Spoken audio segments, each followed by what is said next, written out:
So, it's the morning of October 30th, Sunday.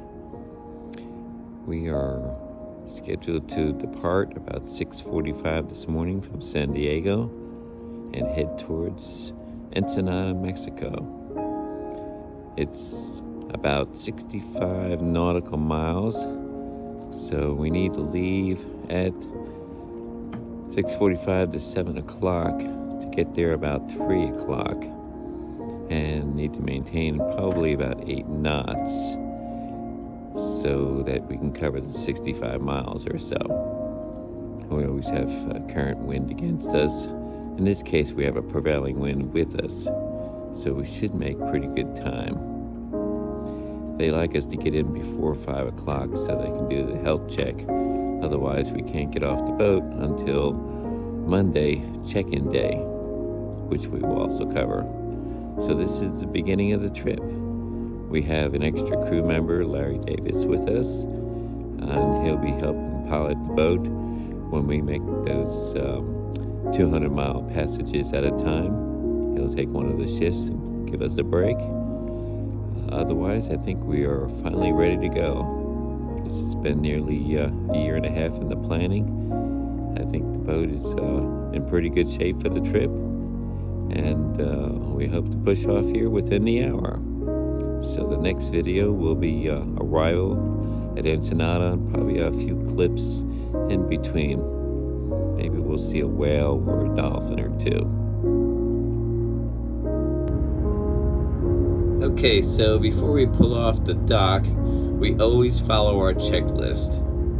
It seems somewhat mundane, but you just need to miss one thing and it can cause a disaster, like leaving your power cord attached, or one line, or turning off something electrical that draws heavily on the boat's batteries. So with that said, we will start with the checklist.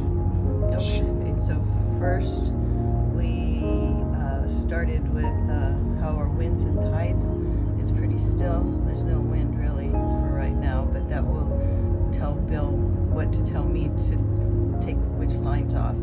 Stow the window covers, except for the back one. I've gotten that. Turn on engine battery, and then go down to the DC panel and turn off battery, charger, and water heater. Water heater off. Battery charger's an old thing. Turn on VHF. It is on. Radar electronics right there, and radar is over here. Those are on. The horn is on, and that's good. Bill's already started the engine and it's been warming up. Deck mat, secure loose items. This is super important. So I look around and I see what's going to fall, and if it's going to fall, it goes on the floor. I've got the router done. Everything on here is secure. And make sure all the little tabs are locked in the cabinets. They push button in, otherwise they slide out and scare us.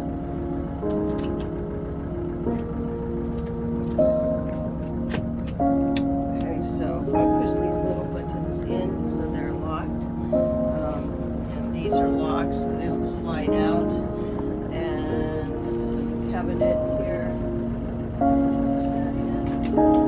Okay, fans off. I didn't turn them on last night. Did you turn them on? Okay, we'll instruct crew, but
have arrived here in Ensenada. Just got checked in a few hours ago.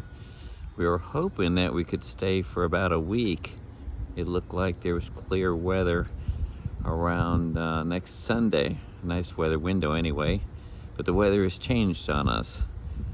So as it looks now, according to Predict Wind, our best opportunity is to leave at 5 a.m. tomorrow morning and head for a place called Turtle Bay, which is 290 nautical miles from here south. After that, there's a pretty good little storm behind us. Not a storm, but winds at least 25 knots or more. We can hold out at Turtle Bay until it passes, look for the next weather window, and then head to Cabo, which is another 350 miles. The good thing is there's a lot of boats on the water. The Baja Haha just left San Diego, and they're en route to Turtle Bay also. So between Turtle Bay and the Panama Posse and even the Kubar, it looks like everybody would end up in Turtle Bay on Wednesday, which I'm told can handle at least 1,000 boats. It's a good sized bay, plenty of room in there. So that looks like our dilemma is to leave at 5 a.m. and head towards the open water, towards Cedros Islands, and just beyond that is Turtle Bay. Good little weather cove there for us. We will travel at least 8+ knots because the weather is right behind us. So there's no place to stop that's as well protected as Turtle Bay.